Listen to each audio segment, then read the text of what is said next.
Squirrel, squirrel, squirrel.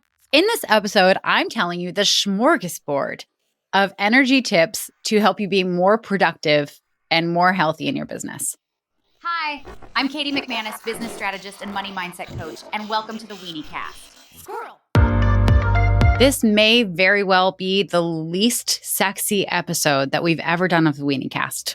And now that we've lost all the listeners that are only here for the sex appeal, let's talk about the secret to you having more energy, to being healthier, and getting more shit done. And as you're listening, I guarantee you one thing, you're going to have moments where you're going to be like, okay, mom.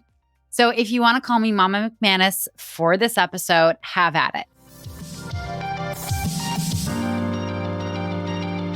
Before we get into this, I want to just acknowledge the elephant in the room of the term self-care and how it typically gives people with ADHD more anxiety than it does relieve it.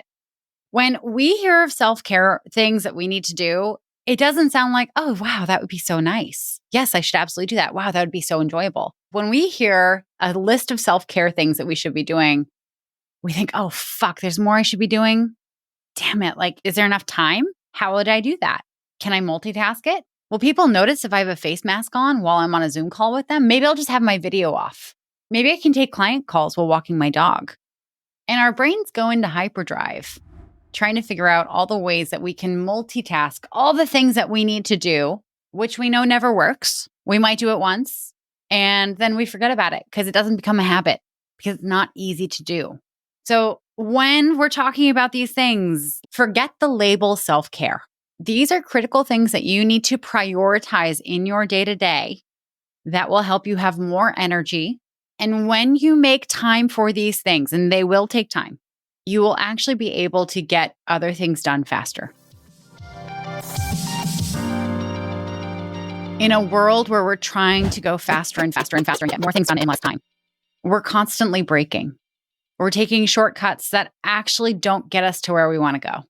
I mean, if you were to open up any social media platform right now, I guarantee if you scrolled for 2 minutes, you would see an ad where someone's promising to show you how to use AI to create content faster, to lose weight faster, to organize your kitchen faster. I don't know, like they're using AI for crazy things right now.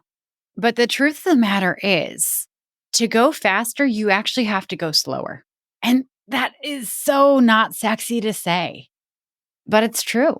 And before we get into it, I want to show you how you as an ADHD person, as an ADHD business owner, are actually set up to get more done by slowing down than a neurotypical. And I know this from experience because this is true for me. I'm going to use the example of one thing that I do every single day, and that's walk my dog. Now, on the days where I'm walking my dog and I'm trying to do phone calls and touch base with people on my team, and I'm checking all the comments on my LinkedIn post, and I'm looking at my email, while she's sniffing around, not while we're crossing the street, but we're safe when we cross the street. On those days where I try to get all this stuff done during my walk, I actually get less done overall. Because on that walk, I'm not actually relaxing. I'm not actually letting my mind clear. I'm not actually connecting with the love of my life, Luna, my sheepadoodle. And when I get back to my office, to my desk, my brain is frantic already. It doesn't know how to prioritize, right? It has all these things going on in the back of my mind because it was just running the whole time I was on this walk. And instead of coming back with purpose and with a creative idea and with intent to get something done, I come back just a complete mess of anxiety. On the days where I purposely don't have my headphones in, I have my phone in a pocket that's zipped up, and I'm not reaching for it every second when it buzzes. On those days where I'm enjoying the walk and I'm looking at the trees and I'm talking to my dog, because we have conversations, as most dog owners will know, and as I'm just enjoying being outside and I'm enjoying moving my body, on those days, as I'm out, I have ideas for what I want to do. I'm able to clear my mind of all the clutter and really understand what is the thing that I'm most excited about getting done that day. And usually when I hone in on what that one thing is, I get so excited for an idea that I have about how to do it that'll make it more fun and more interesting for myself. on these walks, if there's something in the back of my mind that's stressing me out, walking actually helps me alleviate the stress. This also happens when I work out, like when I'm on my Peloton or I'm lifting weights. There's a moment, and I'm sure this is familiar to you. There's a moment when you're in your workout, like it's really hard when you're stressed out about something because you're constantly thinking about it.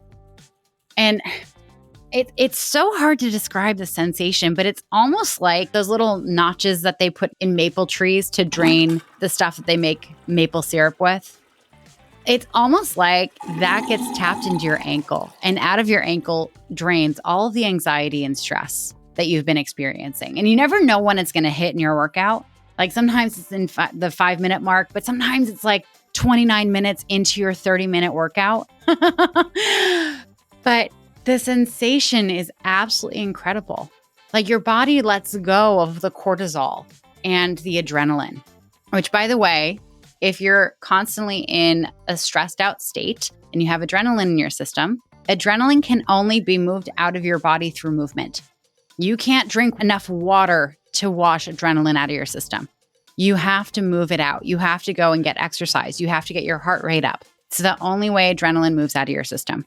You know, I don't care if you need a dance break in between calls where you're feeling a lot of anxiety. If you have adrenaline in your system, move it out of your system. So after a walk where I'm really focusing on just being on the walk and letting myself enjoy it and letting myself experience it, and I come back to my desk, I get the first thing done. And that leads to me getting the second thing done. And that leads to me getting the third thing done.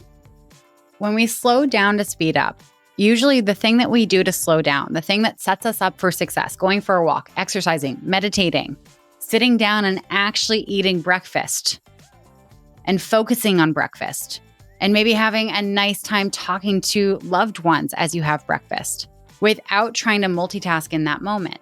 What it does is it sets you up to monotask for the rest of the day. It tells you the world is safe. This is actually a very secure environment. You don't have to rush. We're not in fight or flight. You can be creative. You can ease into your work. And we all know this, when we're in our most creative and grounded state, as ADHD people, we figure out the laziest way to get things done. We figure out the hack that works best for us. We learn how to multi-purpose all the things in a way that's really elegant. But when we start our days trying to multitask the most basic things, taking calls on your walk with your dog, answering emails, responding to texts, doing all those things, what we actually tell our nervous system is that this is fight or flight. We're fighting a battle on every front. Everything is urgent. Panic, anxiety. This is scary. When we get back to our desks, we don't have that focus. We don't have access to our creativity because we're actually in fear mode of all the things that we need to get done. And because all the things that we need to get done are now associated with fear, we don't get dopamine from them. Like we can get 2 or 3 of those things done and we won't get any dopamine from it, and we will not be able to go on and do more work for the day. Now, I explain all this to you because I want you to understand the things I'm going to tell you to do to be able to boost your energy and be healthier and be happier in your business. Your brain is going to go, I don't fucking have time for that. Are you crazy? Like, there's no way. Have you seen my to-do list? And I don't have to see your to-do list. But I know that it doesn't matter what's on your to-do list. Creating time to do things that take care of your wellness, things that boost your energy in the morning or earlier on in the day will set you up to be able to get those things done faster with more creativity, having more fun. And because you're more creative and you have more fun doing them, they're going to be far more effective in your business. So are you ready for your first okay mom moment? Because you have to eat. As ADHD people, we constantly forget to eat food. And I want you to think about it like this. If you were to get in your car and it had only an eighth a tank of gas and you started driving, would you expect the car to be able to get to a point that's 200 miles away without filling up the tank? Absolutely not. The car cannot run without gas. That's just how cars work. They require gas to run. Human bodies are similar. We require calories and water to be able to run effectively. So one of the most important things that you can do to guarantee you get things done throughout the day is to eat breakfast and to eat lunch and to make sure you're hydrating throughout the day. And as I say this, I want to just do a disclaimer. I'm not a nutritionist. I have no training in telling people what they should eat. I only know this from my own experience and from what I have learned from nutritionists who have advised me in the past. But you need protein and you need carbs. One of the most impactful things I've done for my ADHD and my ability to focus on things throughout the day is by making sure that I'm getting between 20 and 30 grams of protein before noon. And actually, the sooner you can eat it or get it in your system after you wake up, the better. It helps your metabolism. I think I'm actually going to completely misquote the science here. I think it does something with your blood sugar. It helps you stabilize it throughout the day. It makes sure that you don't have crashes, essentially. It helps you have sustained energy. Now, that said, I know a lot of people out there are like, oh, I'm cutting carbs. Dude, stop it. Your brain needs carbs to work. There's a reason why we've had carbs for millennia. We've had bread, we've had grain, we've had rice. I mean, except for people with celiacs, it hasn't killed anyone.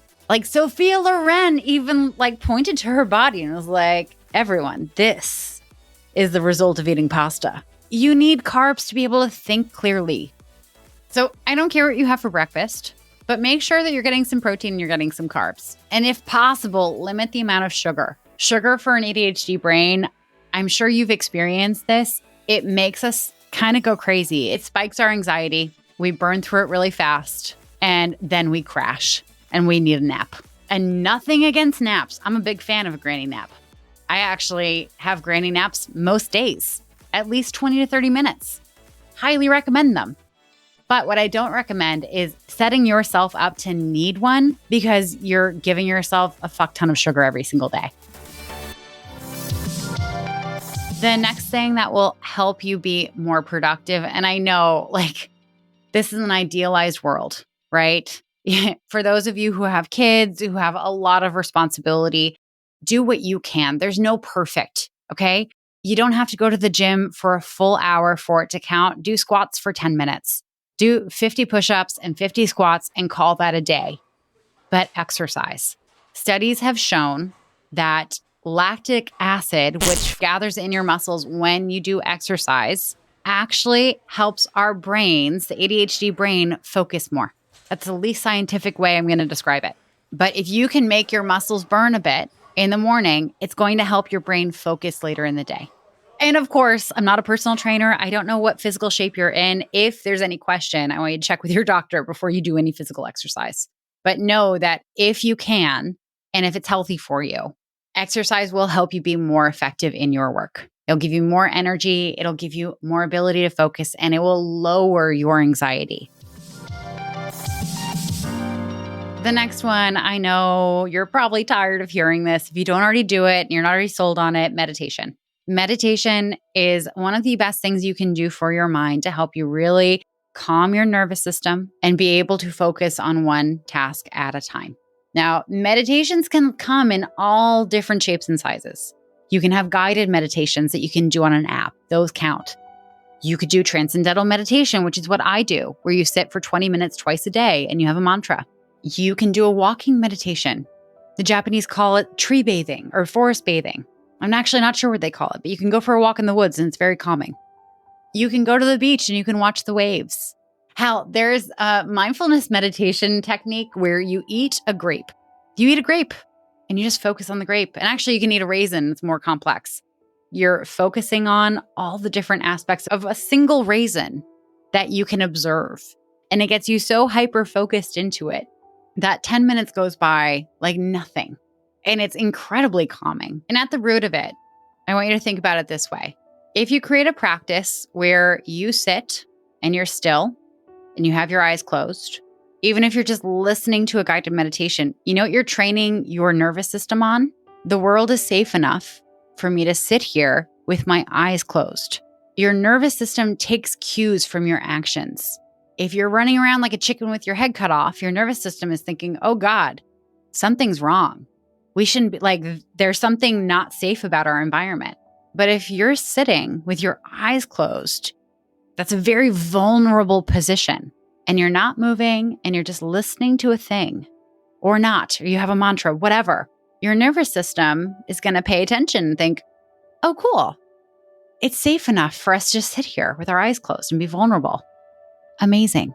And when our nervous systems understand that, it lowers our anxiety and it makes us better able to access our creativity and to get more shit done later. Slowing down to go faster actually works. Now, the last bit I want to talk about is rest. And I want to just come out of the closet and name that I'm a recovering, I'll sleep when I'm dead kind of person. I used to rob myself of sleep at every chance I got. I would constantly burn the candle at both ends. I would stay up late. I would get up early. And then I would crash and burn on the weekends. And all weekend, I would just have to recover from killing myself at work and killing myself having fun and doing all these different things and not getting enough sleep. Getting enough sleep is one of the best things you can do for your brain. Studies have shown that your brain actually doesn't have like a waste removal system like the rest of your body does.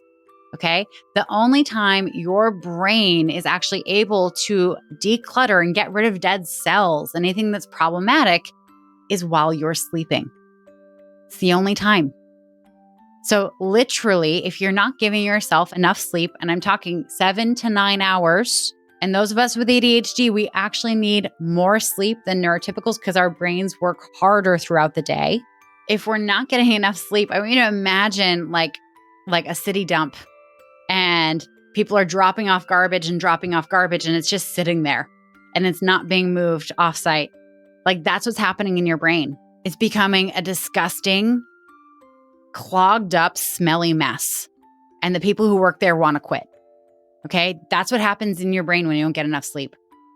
And I say this knowing that we all live human lives where this is not always the case, okay? If you have a dog, I know, there's moments in the middle of the night where you start hearing that sound where they're about to throw up, and then you have to get up and you have to deal with it. And if you have kids, worse. Sometimes they come and they're like, mommy, and then they throw up on you, and then you have to do laundry on top of everything. Sleep is not always the thing that we can plan on getting enough of. But if you have the best intention and you set up your schedule to enable yourself to get enough sleep, it is an absolute game changer.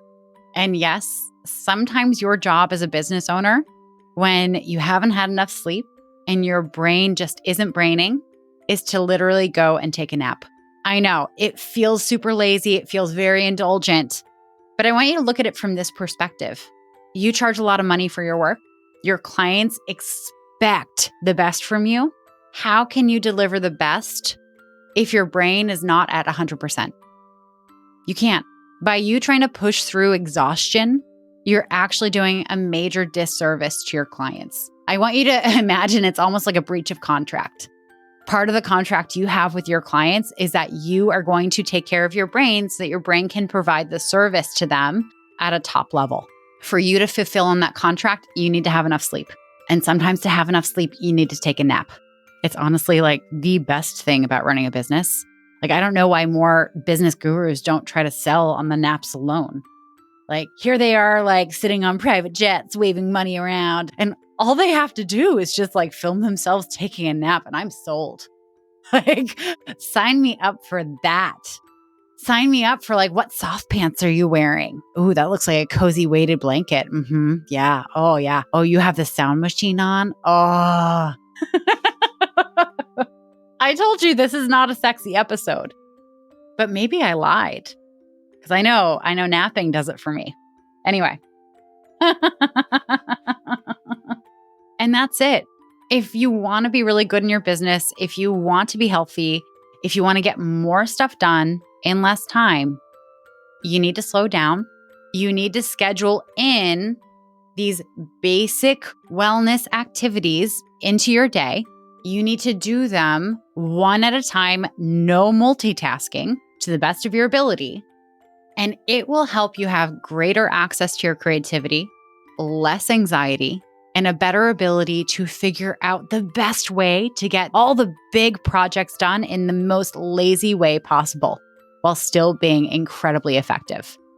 And if you really enjoy the sound of my voice and you would like me to guide you through some meditations, One of the benefits of being a hyper-focused member is that you have access to a library of guided meditations that are designed to help you be more focused and more creative in your business. And if you want access to those, then I urge you to get on the wait list. Membership will be opening soon, and you can find that link in the show notes, but it is also weeniecast.com/hyperfocus. Squirrel, squirrel. If you're ready to stop being a weenie and actually run a business that makes money, then go ahead and book a Generate Income strategy call with me by going to weeniecast.com/strategy call. On this call, we will talk about your goals, your dreams, and your frustrations in getting there.